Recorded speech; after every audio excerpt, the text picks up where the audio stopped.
मैं नहीं डरता। मैं उन्हें देख सकता हूं, महसूस कर सकता हूं, सुन सकता हूं और उनसे बात भी कर सकता हूं।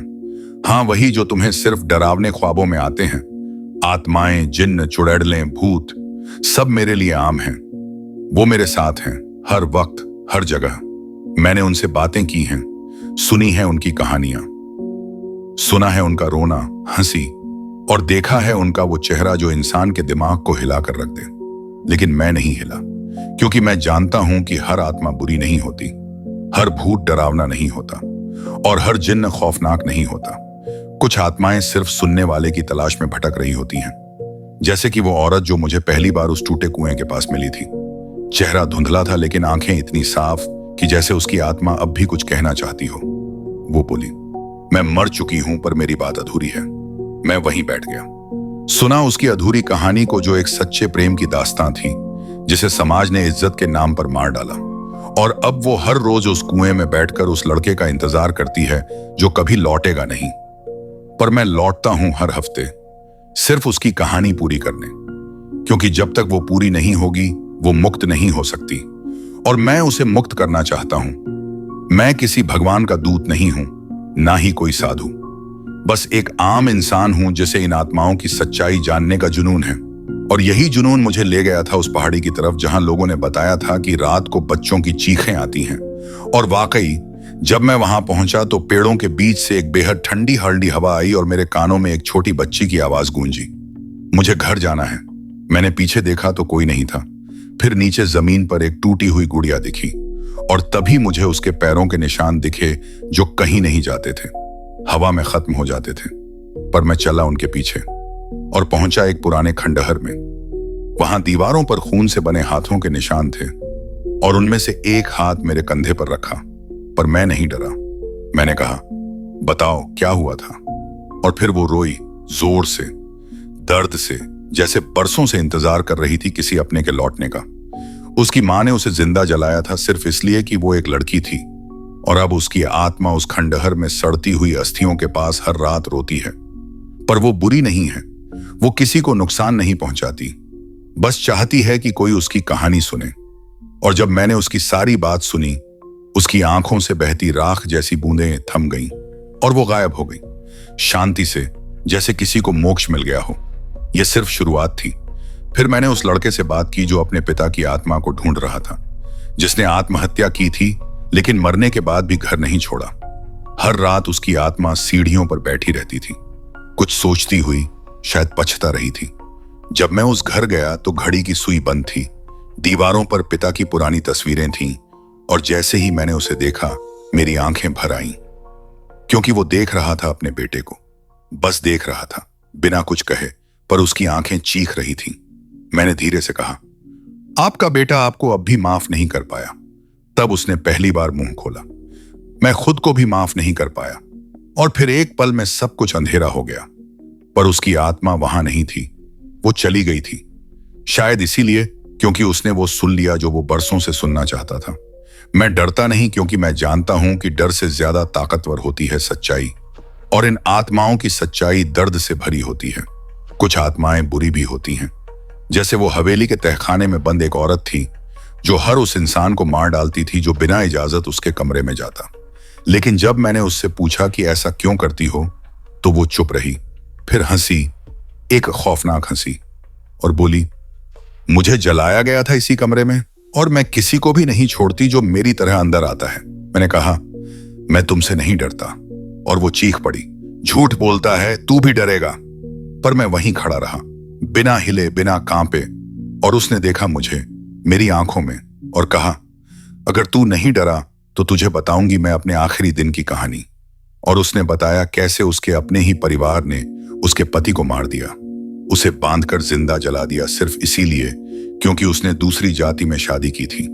और मरते वक्त उसकी आंखों में सिर्फ नफरत थी, लेकिन मेरी बातों ने उसे कुछ बदल दिया। और वो मेरी आंखों में देखती रही, जब तक कि उसका चेहरा राख में बदल गया और वो चली गई। मैं अकेला हूं, पर कभी अकेला नहीं होता, क्योंकि हर आत्मा जिसने कभी दर्द झेला है वो मेरे आसपास होती है। कुछ मेरा इंतजार करती हैं, कुछ मुझे डराना चाहती हैं, और कुछ चाहती हैं कि मैं उनकी कहानी दुनिया तक पहुंचाऊं। मैं यह सब झूठ नहीं कह रहा, ना कोई कहानी गढ़ रहा। यह सब मैंने देखा है, सुना है, महसूस किया है, क्योंकि मैं उनमें से नहीं जो आत्माओं से भागता है। मैं वो हूं जो उन्हें सुनता है, और शायद इसीलिए वो मुझे चुनती हैं, हर बार, हर जगह। और मैं हमेशा तैयार हूं अगली आत्मा की कहानी सुनने के लिए, क्योंकि मुझे डर नहीं लगता। मैं जानता था कि मेरी जिंदगी अब आम नहीं रही। हर आत्मा जिसकी कहानी अधूरी थी, जिसे कभी इंसान ने सुना नहीं, अब वो मुझे ढूंढने लगी थी, जैसे मैं उनका आखिरी सहारा था। और ऐसा ही एक दिन जब मैं शमशान घाट के पास से गुजरा, वहां एक बूढ़ा आदमी बैठा मिला, सफेद कपड़ों में, चेहरा झुर्रियों से भरा, पर आंखें चमकती हुई। उसने मुझे देखते ही कहा, तू वही है ना जो आत्माओं से बात करता है? मैंने सिर हिलाया। वो मुस्कुराया और बोला, तो सुन, मेरी बीवी मर गई थी इस घाट पर, लेकिन वो हर रात इसी चिता के पास बैठी मिलती है। और उसकी आंखें भर आईं। मैंने पूछा, तुमने कभी उससे बात की? वो बोला, नहीं, हिम्मत नहीं हुई, बस दूर से देखता हूं। उस रात मैं वहीं रुका। रात के तीसरे पहर जब सब शांत था, अचानक चिता की राख से उठती धुंध में एक औरत की परछाई बनी। वो रो रही थी, बड़बड़ा रही थी, तू मुझे अकेला छोड़ गया, तूने मेरा हाथ क्यों नहीं थामा? मैं समझ गया, वो अपने पति से कह रही थी। मैंने धीरे से उसके पास जाकर कहा, वो यहां है और डरता है। उसने मेरी ओर देखा, एक अधूरी मुस्कान के साथ, और कहा, तो कह देना मैं इंतजार कर रही हूं। और वो धुआं बनकर वापस राख में मिल गई। अगली सुबह मैंने उस बूढ़े आदमी को यह सब बताया। वो कांपते हाथों से मेरे सामने बैठ गया और फूट फूट कर रोने लगा। और उसी शाम उसने वहीं अग्नि को प्रणाम किया और हमेशा के लिए सो गया। लेकिन मैं जानता था, अब वो अकेली नहीं है, अब वो दो आत्माएं एक साथ हैं। एक रात जब मैं अपने कमरे में अकेला बैठा था, खिड़की के बाहर से किसी के गुनगुनाने की आवाज आई। वो कोई पुराना भजन था जो मेरी माँ मुझे बचपन में सुलाते वक्त गाया करती थी, लेकिन मेरी माँ तो कई साल पहले गुजर चुकी थी। मैं खड़ा हुआ और खिड़की के पास गया। वहां कोई नहीं था, पर वो आवाज अब कमरे के अंदर से आने लगी। और जब मैंने मुड़कर देखा तो वो थी मेरी माँ, वैसी ही जैसे यादों में थी। सफेद साड़ी, हल्की मुस्कान, आंखों में ममता, लेकिन आंखों के कोनों में कुछ छिपा दर्द। मैंने पूछा, आप क्यों आई मां? वो कुछ नहीं बोली, बस पास आकर मेरे सिर पर हाथ रखा और बोली, तू सही कर रहा है, लेकिन ध्यान रखना बेटा, हर आत्मा सिर्फ सुने जाने लायक नहीं होती। कुछ आत्माएं सिर्फ खींच ले जाने के लिए आती हैं। और वो गायब हो गई। लेकिन उसकी बात मेरे जहन में गूंजती रही, क्योंकि मुझे यह समझ आ गया कि अब मैं सिर्फ दर्द भरी आत्माओं से नहीं, खतरनाक आत्माओं से भी टकराने वाला था। फिर आई वो रात जब मुझे एक पुराने स्टेशन से कॉल आया। नहीं, इंसानों का कॉल नहीं, वो स्टेशन जहां पिछले 30 साल से कोई ट्रेन नहीं आई थी, लेकिन किसी ने मुझे बुलाया, नाम लेकर। मैंने वहां जाना तय किया। रात के 2 बजे जब स्टेशन पर सिर्फ जंग लगी रेल की पटरियां या टूटी बेंचें थीं, तब अचानक सीटी बजी और एक ट्रेन आई, पर उसमें कोई नहीं था। दरवाजे अपने आप खुले और फिर उसमें से निकलकर एक आदमी आया, अधजला शरीर, बिना आंखों के चेहरा, और बोला, तू मुझे देख सकता है? मैंने कहा, हाँ। तो वो बोला, फिर सुन, मैंने इसी ट्रेन में अपनी बीवी और बेटी को खो दिया था, उन्हें जला दिया गया था, और मेरी आत्मा यहीं फंस गई, क्योंकि मैं खुद को कभी माफ नहीं कर पाया। मैंने पूछा, क्यों? तो उसने जवाब दिया, क्योंकि मैं उस वक्त वहां नहीं था जब उन्हें मेरी सबसे ज्यादा जरूरत थी। और उसकी चीख से पूरा स्टेशन हिल गया। लेकिन मैंने उससे कहा, अब तुम खुद को माफ करो, क्योंकि वो 2 आत्माएं अब तुम्हारा इंतजार नहीं कर रही, वो आगे बढ़ चुकी हैं। और यह सुनते ही वो आदमी घुटनों पर गिरा और उसकी राख हवा में उड़ गई। लेकिन उस रात मुझे समझ आया कि कुछ आत्माएं सिर्फ खुद से नाराज होती हैं, और उन्हें किसी और से नहीं, बस खुद से माफी चाहिए होती है। पर जितना मैं आगे बढ़ा, उतना ही गहराई में उतरता गया। फिर एक दिन मैं एक गांव पहुंचा जहां लोगों ने बताया कि एक पेड़ है जो बोलता है, और वहां जिसने भी रात बिताई वो पागल हो गया या कभी लौटा नहीं। पर मैं वहां गया और पेड़ के नीचे बैठ गया। रात के तीसरे पहर पेड़ से एक डरावनी सी फुसफुसाहट आई, तू सबकी सुनता है, मेरी भी सुन। और फिर पेड़ से खून की बूंदें टपकने लगी। मैंने कहा, तू कौन है? और आवाज आई, मैं एक आत्मा नहीं, कई आत्माएं हूं उन सब की जो यहां लटकाई गई थी, क्योंकि वो लड़कियां थीं, क्योंकि उन्होंने मना किया था जुल्म सहने से। और ये पेड़ अब उन सब की चीखें समेटे बैठा है। और उस रात मैंने देखा कैसे उस पेड़ से सैकड़ों चेहरों की परछाइयां बाहर निकलती हैं। सब चीखती हैं, सब रोती हैं, लेकिन कोई भी मुझे नहीं डराती, क्योंकि मैं उनका दर्द समझता हूं।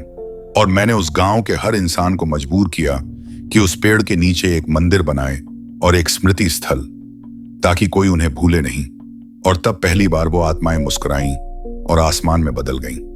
लेकिन जब दर्द से भरी आत्माएं शांति पाती हैं, तब बुरी आत्माएं जाग जाती हैं। और एक रात वो आया, एक जिन्न, काले धुएं से बना, जिसकी आंखें जलती हुई अंगारों जैसी थीं। उसने कहा, तू बहुत सुन चुका, अब मेरी बात सुन। और वो बोला, मैं बुरा हूं क्योंकि मुझे बनाया गया है बुरा बनने के लिए। मेरे साथ छल हुआ, मुझे कैद किया गया और फिर मुझे पूजा गया डर के साथ। और अब मैं डर ही हूं, तू मुझे नहीं बदल सकता। मैंने कहा, मैं तुम्हें बदलने नहीं, समझने आया हूं। और वो हंसा, कोई मुझे समझ नहीं सकता, क्योंकि मैं सिर्फ बदला हूं। और उसने मेरे चारों ओर अंधेरा कर दिया। मैं सांस भी नहीं ले पा रहा था। लेकिन तभी मेरी मां की वही गुनगुनाहट सुनाई दी और एक तेज रोशनी फैली और वो जिन्न चिल्लाया, ये क्या है? मैंने कहा, ये प्यार है सच्चा, जो किसी भी बदले से ज्यादा ताकतवर होता है। और वो चीखता हुआ हवा में समा गया। लेकिन जाने से मैं जब उस जिन्न से निकलकर बाहर आया तो रात की हवाएं और भी तेज हो गई थीं और मैं खुद को एक सुनसान रास्ते पर पाता हूं।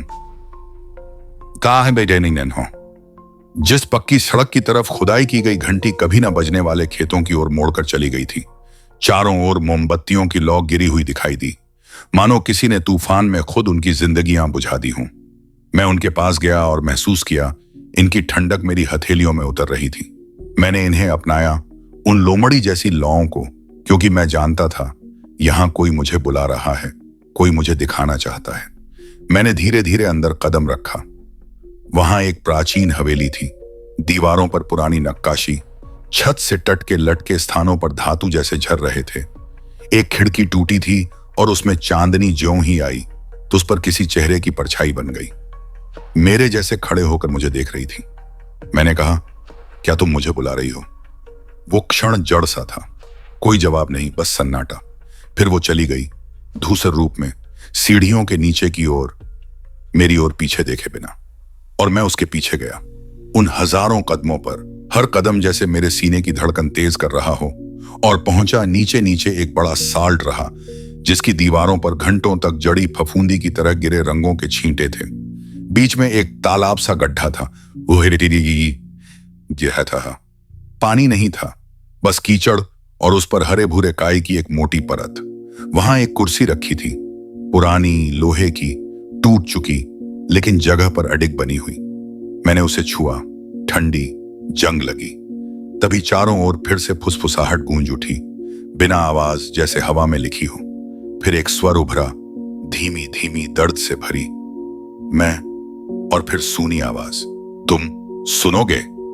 मैंने सिर हिलाया, मन को कुबड़ बना लिया। मैं, उसने कहा, भटकती हूं। मैंने पूछा, क्यों?